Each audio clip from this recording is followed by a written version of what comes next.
Gratitude is really important because our mind has a tendency to overweight the negative. It's a survival tool.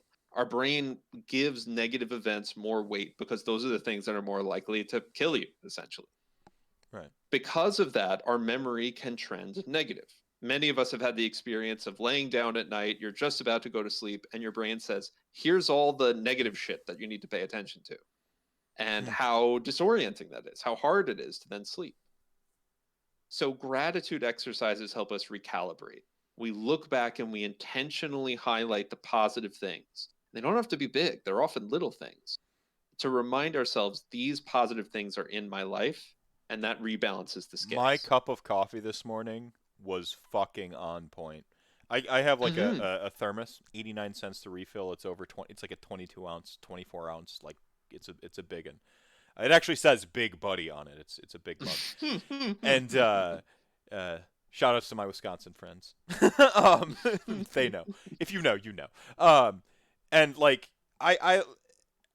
one of my quiet moments, I often call it, like, is my ritual, ritual, like the notion of ritual, not as a magical context, but like a behavior that you Right.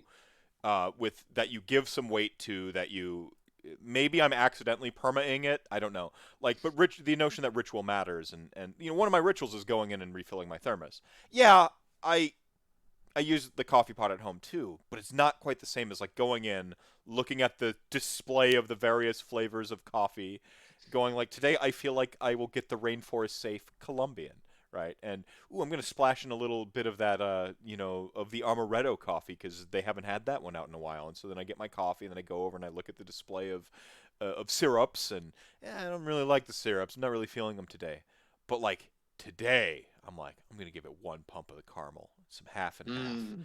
and I was like, and like I got the exact, like, you normally, if you've seen these pumps, if you pump into the mug after you got your coffee in, you've already made a mistake because it just like everywhere.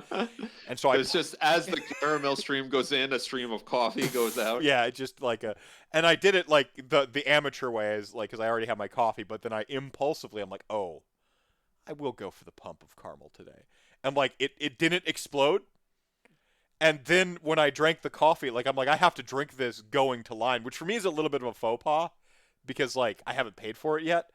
But like, how do I know I have got the right amount of creamer unless I sip it? But like, anyway, I take that, like, that forbidden sip as I go to line, and I'm like, it's perfect. Like, I'm like, the ratio, the dab of caramel, the right amount of creamer, a little hit of sugar from the shaky jar, and I'm like when the ratios of the coffee are perfect, like that for me, I savored that moment, and like Ah, now I'm looking back on it and being like, yo, that was dope today. for sure. That is a perfect example of something to be savored in the moment and then to express gratitude later on. These are the types of things that we often are calling out, especially if we make gratitude a regular exercise. We don't expect there to be big radical changes in your life from day to day. That's pretty unstable. That would be pretty chaotic. But for these little things that we might, on another day, you might have done the same and you just didn't pay attention. You just didn't notice it. Hmm. And yet, how positive that event can be. Right. So that's where that positive emotion comes in, making sure that we're recognizing that we have sources for that emotion, but that we're also recognizing when those feelings are coming up in the moment.